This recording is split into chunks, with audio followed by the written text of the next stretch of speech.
નમસ્તે વિદ્યાર્થીઓ, આજે આપણે આ લેક્ચરમાં વિષય એસપીસીસી એટલે કે વાણિજ્ય પત્રવ્યવહાર અને સેક્રેટરીયલ પ્રેક્ટિસ એના વિશે આપણે અભ્યાસ કરવાનો છે.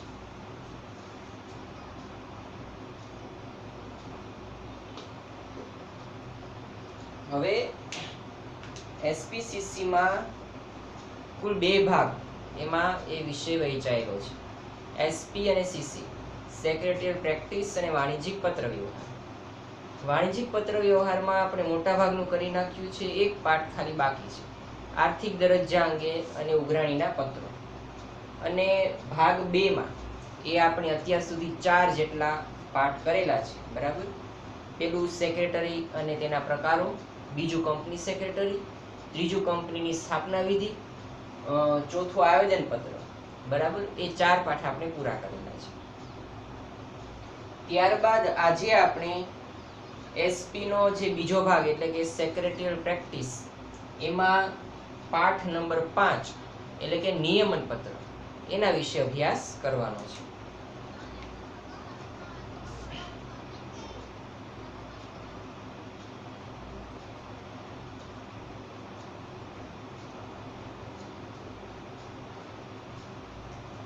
હવે પેલા તો નિયમન પત્ર, એના પહેલા આપણે આવેદન પત્રનું યુનિટ ભણેલા અને તેની પહેલા એ કંપનીની સ્થાપના વિધિનું યુનિટ ભણેલા.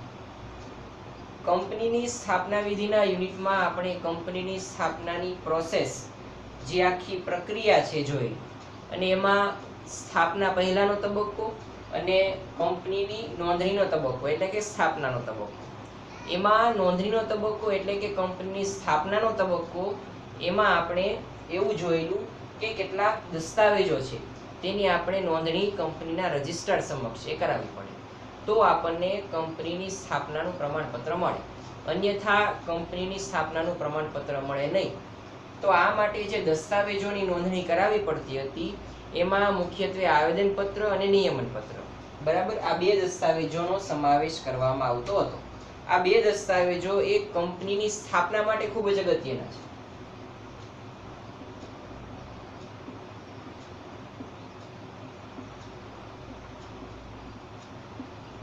આ બે દસ્તાવેજો જો કંપની રજિસ્ટ્રાર સમક્ષ યોગ્ય ફોર્મમાં સ્વરૂપમાં ભરીને નોંધાવવામાં ન આવે તો કંપનીને સ્થાપના કરવા માટેનું પ્રમાણપત્ર મળે નહીં અને કંપનીની સ્થાપના થાય નહીં. આ માટે કંપનીની સ્થાપના કરવા માટે આ બંને પ્રમાણપત્રો છે એ કંપની રજિસ્ટ્રાર સમક્ષ નોંધાવવા જરૂરી છે. આ ઉપરાંત સંચાલકોની લેખિત સંમતિ, સંચાલકોની યાદી વગેરે વગેરે વિગતો પણ તમારે ત્યાં નોંધાવવી પડે. પણ મૂળભૂત રીતે આ બંને દસ્તાવેજો એ આપણે નોંધાવવા પડે. એમાંનું આપણે જે આવેદનપત્ર છે એ આપણે આપણા ચેપ્ટર 4 માં ભણેલા, અને આ આપણે નિયમન પત્ર એ ચેપ્ટર 5 માં એ અત્યારે આપણે ભણવાનું છે. આવેદન પત્ર એ કંપનીનો પાયાનો મૂળભૂત દસ્તાવેજ છે, જેમાં મુખ્યત્વે 6 જેટલી કલમો રહેલી છે, બરાબર. અને કંપનીનું બંધારણ એ આવેદન પત્ર દ્વારા નક્કી થાય છે, બરાબર. કંપની કઈ રીતે સ્થપાયેલી, તેની મૂડી કેટલી છે, તેનું નામ, આ બધી જુદી જુદી કલમોની અંદર એક ચોક્કસ ફોર્મમાં એ આવેદન પત્ર રજૂ કરવામાં આવે છે. એને બીજા શબ્દોમાં આર્ટિકલ ઓફ, જે નિયમન પત્ર અને આવેદન પત્ર, બરાબર, બંનેને ઇંગ્લિશમાં કહેવામાં આવે પેલું આવેદન પત્ર એટલે કે મેમોરેન્ડમ ઓફ એસોસિએશન, અને ત્યારબાદ નિયમન પત્ર એટલે કે આર્ટિકલ્સ ઓફ એસોસિએશન, આવું એને ઇંગ્લિશમાં કહેવામાં આવે છે, બરાબર. અને ટૂંકમાં કહીએ તો નિયમન પત્રને આર્ટિકલ્સ પણ કહેવામાં આવે છે, અને આવેદન પત્રને મેમોરેન્ડમ પણ કહેવામાં આવે છે. તો આવેદન પત્ર અને નિયમન પત્ર આ બે મહત્વના દસ્તાવેજો એ કોઈ પણ કંપનીની સ્થાપના કરતી વખતે એ કંપનીના રજિસ્ટ્રાર સમક્ષ નોંધાવવા જરૂરી છે, બરાબર. આ અંગેની આપણે ચર્ચા કરેલી, બરાબર. તો હવે આપણે જોવાનું છે નિયમન પત્ર. આવેદન પત્ર એ આપણે અગાઉના યુનિટમાં જોઈ ગયા, તેની કલમો પણ જોયેલી, એના લક્ષણો જોયેલા, એનો અર્થ જોયેલો. હવે આપણે આ યુનિટમાં નિયમન પત્ર જોવાનું છે.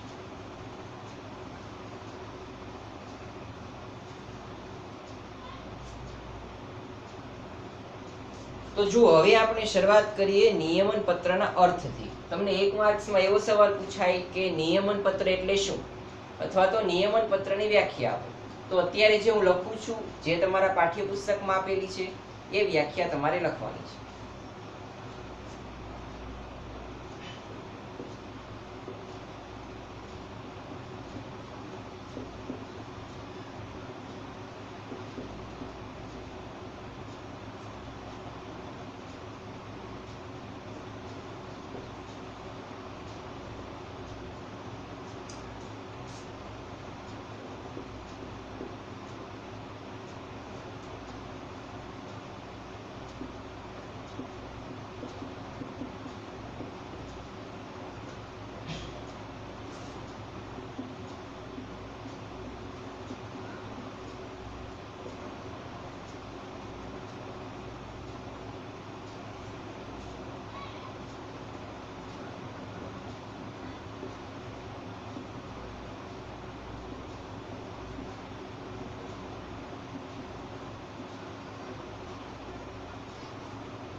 હવે જો પાઠ્યપુસ્તકમાં તમને જે વ્યાખ્યા આપવામાં આવી છે એ કંપની ધારા 2013 પ્રમાણે આપવામાં આવેલી છે. આ અગાઉ કંપની ધારો 1956 નો લાગુ પડતો હતો. વર્તમાન સમયમાં એક કંપની ધારો 2013 એ લાગુ પાડવામાં આવેલો છે. તો કંપની ધારા 2013 અનુસાર નિયમન પત્રની વ્યાખ્યા આપવામાં આવી છે કે નિયમન પત્ર એટલે આ પહેલાના કંપની ધારા મુજબ તૈયાર કરેલ, એટલે કે જે આની અગાઉનો કંપની ધારો હતો 1956 નો, તે અનુસાર, એટલે કે એમાં જે ફોર્મ દર્શાવવામાં આવેલું, એના જે નીતિ નિયમો હોય, એના કાયદા કાનૂન હોય, એ અનુસાર તૈયાર કરવામાં આવેલું અથવા તો વખતો વખત ફેરફાર કરેલ નિયમન પત્ર. હવે સરકાર છે દર વખતે આના નીતિ નિયમોમાં ફેરફાર કરી નાખે કે ભાઈ આ વખતે નિયમન પત્રમાં આ વિગત દર્શાવવાની અને આ વખતે નિયમન પત્રમાં આ વિગત તમારે દર્શાવવાની નથી. બરાબર? તો આ બંનેમાંથી કોઈ પણ રીતે, બરાબર, એટલે કે જે પહેલાનો કંપની ધારો છે તે અનુસાર તૈયાર કરવામાં આવેલો હોય અથવા તો વર્તમાન સમયમાં જે ફેરફારને આધીને જે તૈયાર કરવામાં આવેલું છે તે નિયમન પત્ર છે. આ એની વ્યાખ્યા છે. 1 માર્ક્સમાં કે 2 માર્ક્સમાં એ રીતે તમને પૂછાય તો તમારી આ વ્યાખ્યાએ લખવાની છે. 2 માર્ક્સમાં પણ આ વ્યાખ્યા પૂછાઈ શકે તેમ છે અને 1 માર્ક્સમાં પણ આવતી હોય છે. અને બીજું કે આવેદન પત્ર કે નિયમન પત્ર બંનેમાં જ્યારે નિયમન પત્રનો માનો કે મોટો સવાલ પૂછાયેલો છે તો શરૂઆતમાં તમારે આ વ્યાખ્યાએ લખવી પડે. હવે આપણે બીજી એક નાનકડી વ્યાખ્યા જોઈએ અને તેના ઉપરથી આવેદન પત્રના અર્થને સ્પષ્ટ કરીએ.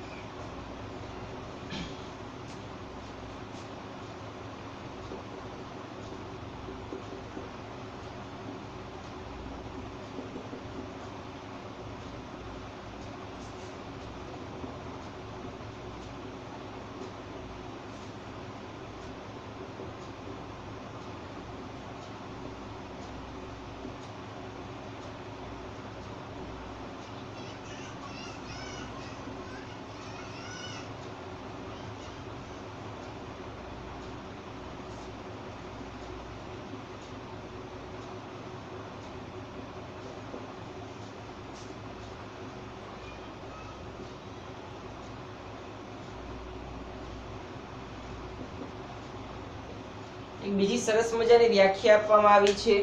આના ઉપરથી તમે નિયમન પત્ર ખરેખર શું છે એનો તમને ખ્યાલ આવશે. તો આપણે જાણીએ છીએ કે નિયમન પત્ર એક દસ્તાવેજ છે, બરાબર? જે રીતે આવેદન પત્ર એ રીતે નિયમન પત્ર એક દસ્તાવેજ છે, બરાબર? જો આર્ટિકલ્સ એટલે કે આર્ટિકલ્સ ઓફ એસોસિએશન અથવા તો નિયમન પત્ર એટલે કંપનીના આંતરિક વહીવટનો નિયમન કરતા નિયમોનો સમૂહ. કંપનીનો જે આંતરિક વહીવટ છે, કંપનીનો વહીવટ અને સંચાલન, કંપનીએ પોતાના રોજબરોજના કામમાં શું કરવું શું ન કરવું, બરાબર, જે વહીવટ કરવાનો છે, રોજે રોજ કંપનીએ જે કાર્ય કરવાનું, તે બાબતોના નિયમો દર્શાવતો સમૂહ, બરાબર, એને કહેવામાં આવે છે નિયમન પત્ર. તેનો અર્થ એમ થયો કે કે નિયમન પત્રની અંદર એવા નિયમો દર્શાવવામાં આવે, એવા પ્રકારના કાયદાઓ કાનૂનો દર્શાવવામાં આવે કે જેના દ્વારા આપણને જે રોજબરોજ એ કંપનીએ જે કાર્ય કરવાનું છે, રોજબરોજ જે સંચાલન કરવાનું, જે વહીવટ કરવાનો છે, તેના આપણને ખ્યાલ આવે, તેનો આપણને ઉકેલ મળે. કંપનીએ રોજબરોજ શું કાર્ય કરવું, કઈ રીતે કરવું, તે અંગેના નીતિ નિયમો. ઘણી મોટી કંપનીઓમાં એવા નિયમો હોય કે ભાઈ સવારે 7 વાગે એટલે તમારે તમારા કાર્યના સ્થળે પહોંચી જવાનું, અથવા તો સવારે 8 વાગે એટલે તમારે તમારા કાર્યના સ્થળે પહોંચી જવાનું. ત્યારબાદ એ ગેટ બંધ કરી દેવામાં આવશે. હવે આ પ્રકારનો નિયમ એ તમારે નિયમન પત્રમાં દર્શાવવાનો છે અને એ અનુસાર તમારું કામકાજ ચાલશે. રોજે બપોરે એ 12 વાગ્યાથી 2 વાગ્યા સુધી બ્રેકનો સમય, બરાબર, ત્યારે કર્મચારીને આરામ મળશે અને ત્યાર પછી એટલે કે 2 વાગ્યા પછી પાછું તેને કામે લાગવાનું. આ પ્રકારનો નિયમ છે, બરાબર, એ કંપનીના નિયમન પત્રમાં દર્શાવેલો હશે.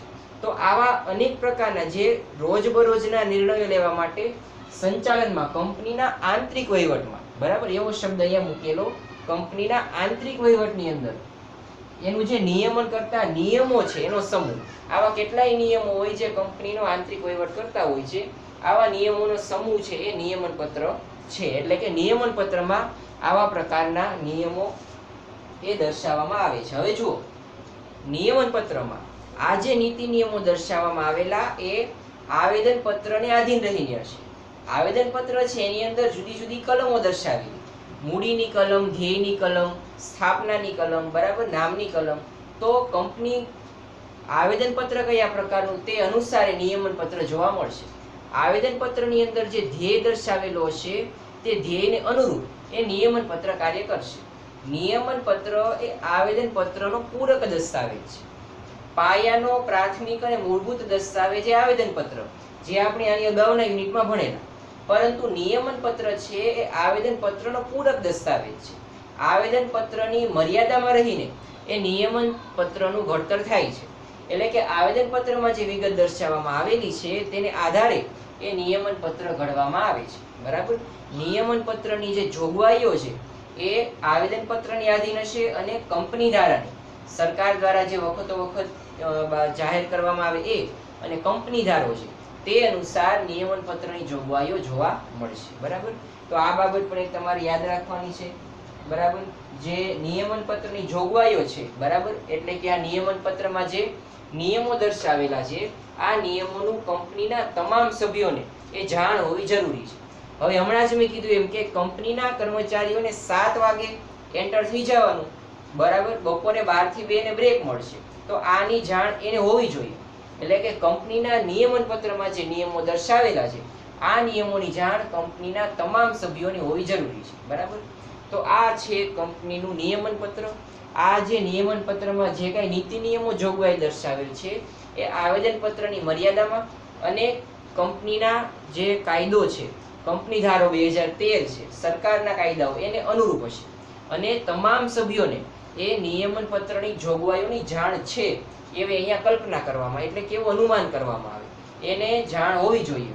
નિયમન પત્રના તમામ નીતિ નિયમોની જાણ એ કંપનીના દરેક સભ્યને હોવી જોઈએ. તો આ એક હતો કંપનીનો સામાન્ય અર્થ. અત્યારે જે કાંઈ બોલેલો એટલે કે આવેદન પત્રનો પૂરક દસ્તાવેજ એ નિયમન પત્ર છે. આવેદન પત્રની મર્યાદામાં રહીને નિયમન પત્ર તૈયાર કરવામાં આવે. આવેદન પત્રને આધારે એ નિયમન પત્ર તૈયાર થાય છે. નિયમન પત્ર એ આવેદન પત્રનો પૂરક દસ્તાવેજ છે, બરાબર. નિયમન પત્રના તમામ નીતિ નિયમોની જાણ કંપનીના તમામ સભ્યોને હોવી પડે. નિયમન પત્ર તૈયાર કરવામાં એ કંપની ધારા અનુસાર અને આવેદન પત્ર અનુસાર આ નિયમન પત્રનું ઘડતર કરવામાં આવે. આ બધી વિગતો તમારે યાદ રાખવાની છે અને આવેદન પત્રના અર્થના ટાઇટલ નીચે તમારે આ બધી વિગતોએ નોંધવાની છે, બરાબર. તો હવે આપણે ત્યાર પછીનો મુદ્દો જોઈએ.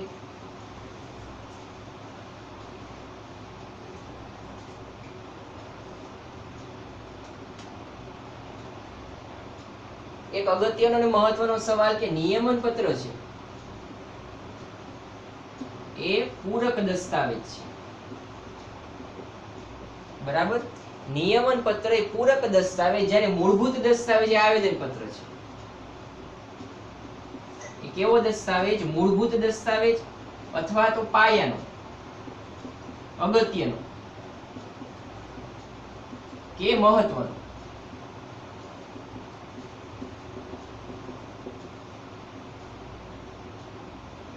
બરાબર. આ એક એમસીક્યુ માં ને એક માર્ક્સ ની દ્રષ્ટિએ અગત્યનો નિયમન પત્ર એ આવેદન પત્રનો પૂરક દસ્તાવેજ, આવેદન પત્ર એ મૂળભૂત પાયાનો અગત્યનો કે મહત્વનો દસ્તાવેજ ગણવામાં આવે છે. બરાબર. ત્યારબાદ જે નિયમન પત્ર છે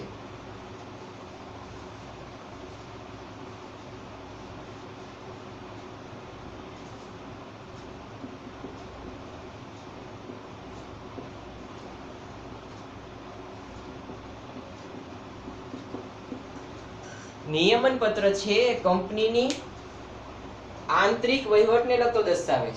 કંપનીનો આંતરિક વહીવટ કઈ રીતે કરવો, કંપનીનું સંચાલન કઈ રીતે કરવું, કંપનીના રોજબરોજના કાર્યો કઈ રીતે કરવા, તેને લગતો દસ્તાવેજ છે. આ પણ એક માર્ક્સમાં એમસીક્યુ માં આવે છે કે નિયમન પત્ર એ આંતરિક વહીવટ અને સંચાલનને લગતો દસ્તાવેજ છે. તેમાં કંપનીના નીતિ નિયમો દર્શાવવામાં આવે છે. આંતરિક વહીવટને લગતા નીતિ નિયમો એ નિયમન પત્રની અંદર દર્શાવવામાં આવે છે. આ એક બાબત તમારે યાદ રાખવાની છે. બરાબર.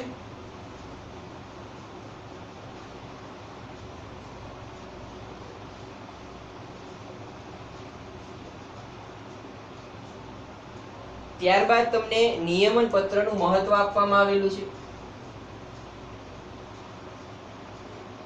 તો જુદા જુદા પક્ષકારોની દ્રષ્ટિએ એ નિયમન પત્રનું અહીંયા મહત્વ આપવામાં આવેલું છે કે રોજબરોજના વહીવટમાં ઉપયોગી છે, શેર હોલ્ડરોને ઉપયોગી છે, કર્મચારીઓને ઉપયોગી છે, જુદા જુદા બીજા પક્ષકારોને એ નિયમન પત્ર ઉપયોગી છે. બરાબર. પછી વિવિધ પ્રકારના સંબંધો એ નિયમન પત્રની અંદર રજૂ કરવામાં આવેલા હોય છે. કંપનીનું સ્વરૂપ કયા પ્રકારનું છે, ખાનગી કંપની છે કે જાહેર કંપની, તે પણ નિયમન પત્રની આધારે નક્કી થાય છે. તો આ બધું જે આખો પ્રશ્ન છે એટલે કે નિયમન પત્રનું મહત્વ, આમાં આ યુનિટમાં ઘણો બધો સિલેબસ કપાયેલો છે. એટલા માટે નિયમન પત્રમાં ખૂબ જ ઓછા સવાલ છે અને એમાંથી જ તમારે પેપરમાં આવવાના છે. તો નિયમન પત્રનું અત્યારે જે કરાવેલું એ તમારે પેપરમાં પૂછાવાનું જ છે. પરંતુ આની પછીના લેક્ચરમાં એ નિયમન પત્રના મહત્વનો પ્રશ્ન હું કરાવીશ અને એ પ્રશ્ન પણ પેપરમાં હશે જ. બરાબર. પરીક્ષાની દ્રષ્ટિએ અગત્યનો, કારણ કે બહુ ઓછા સવાલ હવે આ યુનિટમાં વધેલા છે. તો આજનો લેક્ચર આપણે અહીંયા સુધી રાખીએ છીએ. આજના તમારી હોમવર્કમાં બોર્ડ ઉપર મેં જે નિયમન પત્રની 2 વ્યાખ્યાઓ લખાવી. બરાબર. નિયમન પત્રની આ બંને વ્યાખ્યાઓ એ તમારે 5-5 વખત એ લખીને મોકલાવાની છે. ત્યારબાદ અમુક મેં શબ્દો લખેલા, એટલે કે નિયમન પત્ર એ પૂરક દસ્તાવેજ છે, જ્યારે આવેદન પત્ર એ મૂળભૂત પાયાનો અગત્યનો મહત્વનો દસ્તાવેજ છે. ત્યારબાદ કંપનીની આંતરિક વહીવટને લગતો દસ્તાવેજ નિયમન પત્ર, એ 2-3 વાક્યો મેં જે બોર્ડ ઉપર લખાવેલા એ વાક્યો પણ તમારે 5 વખત લખીને હોમવર્કમાં મોકલાવાના છે. ફરી એકવાર, નિયમન પત્રની 2 વ્યાખ્યાઓ તમારે 5 વખત લખીને મોકલાવાની છે. ત્યારબાદ જે મેં એક વાક્યમાં જે કંઈ 2-3 શબ્દો અહીંયા લખાવેલા વાક્યો, એ પણ તમારે 5-5 વખત લખીને એ હોમવર્કમાં મોકલાવાનો છે. હવે નેક્સ્ટ લેક્ચરમાં આપણે મળીશું ત્યારે નિયમન પત્રનું મહત્વ, અગત્યનો અને મહત્વનો સવાલ એ આપણે શરૂ કરીશું. તો આજનો લેક્ચર એ આપણે અહીંયા સુધી રાખીએ છીએ.